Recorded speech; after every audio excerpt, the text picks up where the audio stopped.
This is Gibson. He's making biscuits on my back. You do know why they do that. They do that because it actually soothes them. It reminds them of being with their mother, so it's a good thing. We are in the Magic Tree House, the night at dawn. Last time, Annie said she wanted to see the night at dawn. And so that's where they are. Chapter 3, Across the Bridge. Annie was under the tree looking across the foggy ground. The knight's riding toward that bridge, I think, said Annie. The bridge goes to the castle. Wait, I'll look it up, said Jack. Give me the flashlight. He took the flashlight from her and pulled the castle book out of his pack. He opened it to the page with the leather bookmark. Oh my gosh. I got booty in my face. He read the words under the picture of the knight.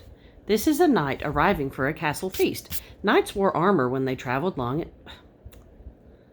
I got a tail on my face. Long and dangerous distances. The armor was very heavy. A helmet alone could weigh up to 40 pounds. Wow, Jack had weighed 40 pounds when he was just 5 years old. So it'd be like riding a horse with a 5-year-old on your head. Jack pulled out his notebook. He wanted to take notes. On their dinosaur trip, he wrote, "Heavy head." What else? He turned the pages of the castle book. He found a picture that showed the whole castle and the buildings around it. The knight's crossing the bridge, said Annie. He's going through the gate. He's gone. Jack studied the bridge in the picture. Come on, get your butt out of the picture. He read, a drawbridge crossed the moat. The moat was filled with water to help protect the castle from enemies. Some people believe crocodiles were kept in the moat. Jack wrote in his notebook, crocodiles in moat.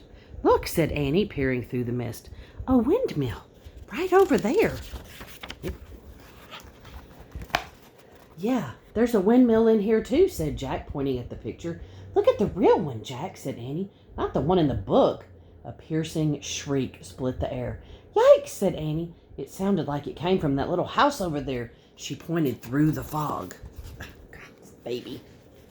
There's a little house here, said Jack, studying the picture. He turned the page and read. The hawk house was in the inner ward of the castle. Hawks were trained to hunt other birds and small animals. Jack wrote in his notebook, hawks in hawk house. We must be in the inner ward, said Jack. Listen, whispered Annie. You hear that? Drums. Horns. They're coming from the castle. Let's go see.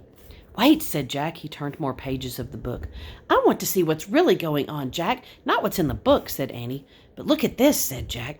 He pointed to a picture of a big party. Men were standing by the door playing drums and horns. He read. Fanfares were played to announce different dishes in a feast. Feasts were held in the great hall. You can look at the book. I'm going to look at the real feast, said Annie. She's always being bossy.